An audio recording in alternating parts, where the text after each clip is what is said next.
Hi guys, Adele here. We are talking about the push-up today. Okay, so not everyone's favorite exercise. So we'll have a look at what it should look like and the main ways it goes wrong and why and what the consequences of that are, and also ways to regress it or basically to build up to a full push-up. So the push-up requires upper body strength, but it also requires a lot of abdominal strength. So if you think about it, it's basically a moving plank. So if we are unable to hold a plank, okay, it's a pretty big ask to then say, okay, let's do a push-up. So if we're wanting to do push-ups on the toes, it's fair to say that we should be able to perform a plank for a reasonable length of time, so kind of 30 plus seconds. And that might be where you need to start, is to practice doing hand plank. So we practice doing hand plank, okay, and getting this feeling. And in the plank, as with the push-up, we need to push out of the shoulder.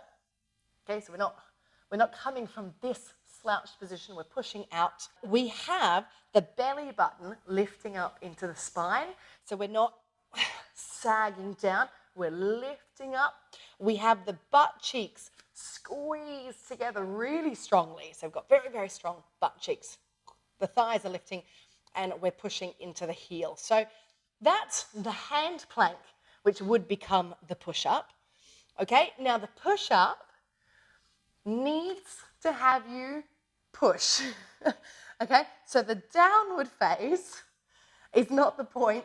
The point is the pushing back up again. So it's the recruiting the chest to press the ground away. You have two sets of muscles. If we talk very, very simply, we have the chest, which presses you on the way up, and we have the shoulder blades that squeeze together on the way down. So on the way down, we activate shoulder blades, upper back. That closes and the chest opens.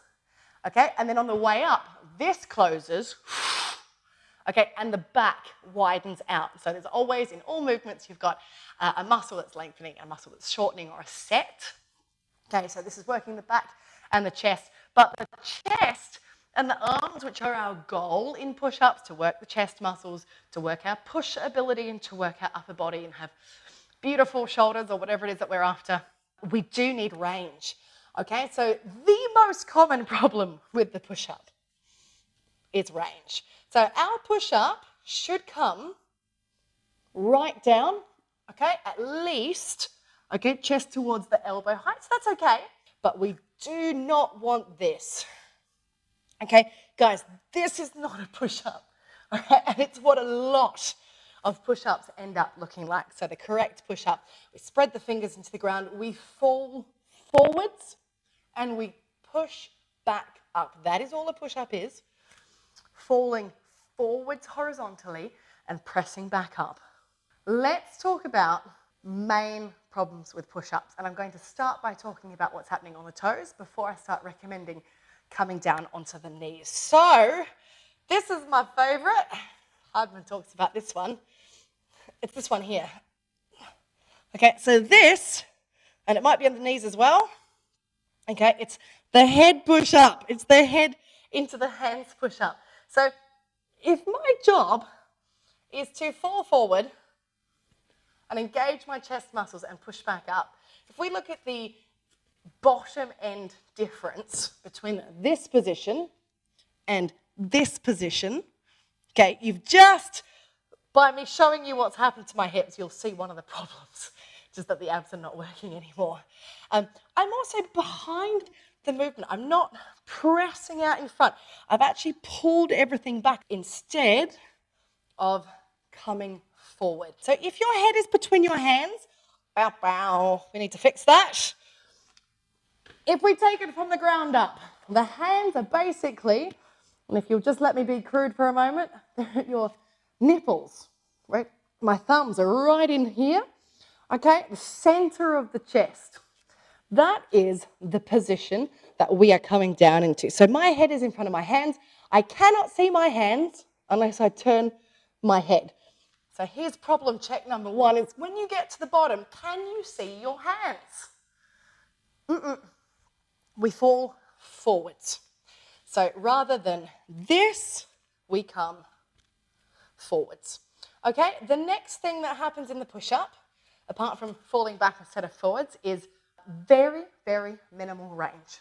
Essentially, a shoulder shrug, and you particularly see this, people get up on their toes, and they're super proud because they're on the toes, and getting on the toes is hard, but it only counts if there's still a push-up, if there's still a push phase.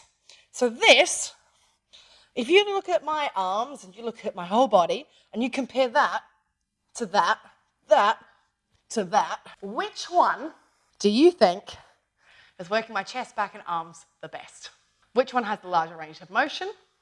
Which one is lengthening and shortening the muscles and the joints more to their range?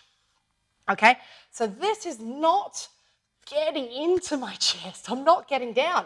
So if I don't get down, okay, if I do that, not a lot, right? It's this section, the difference between that and that, it's not a lot of change for this range. I'm not working my chest. I'm not working my target muscle groups. And this is why we really encourage people to go on the knees. No, is it technically correct? Of course it's not. We'll talk about adaptations in a moment. But there's absolutely no point in doing this. Okay, you would be much better off doing this. Okay, so first problem, head between hands. Second problem, no range of motion. The other one is the elbow alignment. This one's really tricky. What people tend to want to do is they tend to want to push the elbows straight out. So a straight line out from my shoulders. We want to imagine pressing the elbows rather than out, a little diagonally back. So if I have a range from shoulder width, elbows in as the most difficult, to hands wide, elbows out as the easiest, I'm going to be starting to move towards that tricep range. So I don't want my hands super, super wide. Hardest, a little easier. Okay, and that elbow, this line, this angle is not 90. Anywhere as we come down in this angle in the armpit is going to get a little more difficult, but it's also going to get much, much better engagement through the chest and the back. So, at the beginning, I'm not going to go straight out at any point, but I'm not going to go straight in. I'm going to sort of push back with this idea that I am the head of an arrow and your elbows are the sides of the arrow point. Okay, so I'm not boxing it. I'm just pressing my elbows back a bit as opposed to pressing my elbows out. So that elbow positioning is really, really important. Now, if you're coming into AST and you're really strong, you're probably not even watching this video. Go for tricep push-ups, go for it, do whatever you want. What if we start on the toes, on the knees? Every principle is the same. As on the toes, I'm still falling forwards. So I'm not falling down, okay, I'm falling forwards. So falling down would be kind of this weird movement happening and the head's coming back before the hands, around the hands. So instead, doing the knees, this trajectory is forward and then I push back up. So I'm going to squeeze in my shoulder blades and I'm going to push back up, and that's closing the chest, but all you have to do is shove the ground.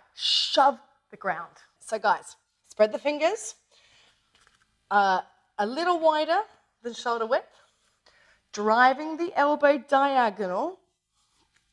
So we're not at that 90-degree joint at the armpit.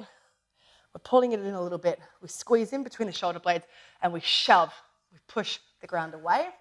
The closer the knees are, the easier. Okay, so my box push-up is here, and maybe that's where I start.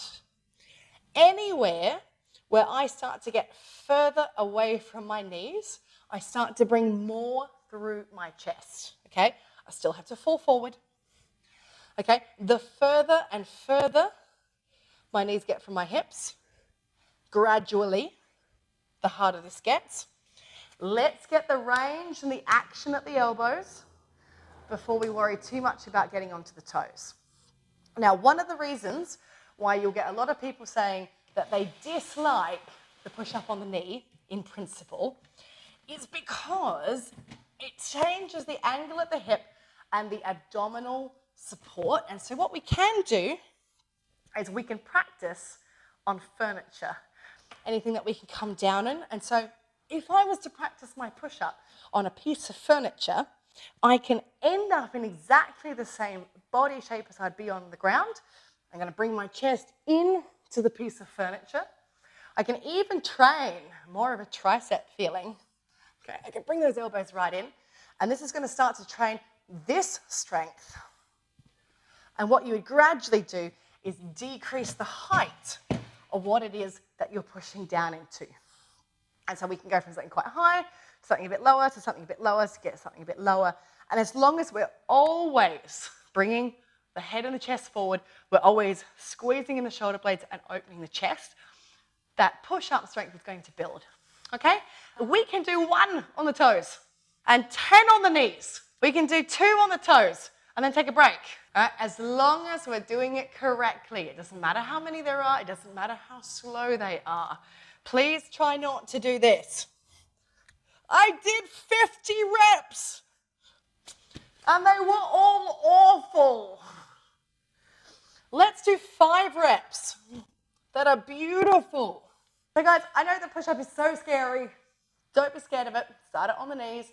Get hands, spread the fingers from shoulder width, harder, a little bit wider. The joint at the armpit is not 90. Hardest, easiest, but a little unsafe on the joint. So let's come around 45. You are the head of an arrow, and your elbows, you're the shoulder line is the sides of the arrow, okay? You're going to fall horizontally forwards, so forwards and down, and you're going to shove the ground away. You're going to come down, squeezing in the shoulder blades, and you're going to push out, pushing from the chest. We've got to keep those knees closer to the hips, the easier, the further back, the harder, and we can start the full range push-up on pieces of furniture. The higher, the easier, and the lower, the lower, the lower, the lower, the closer we get to what becomes the horizontal push-up.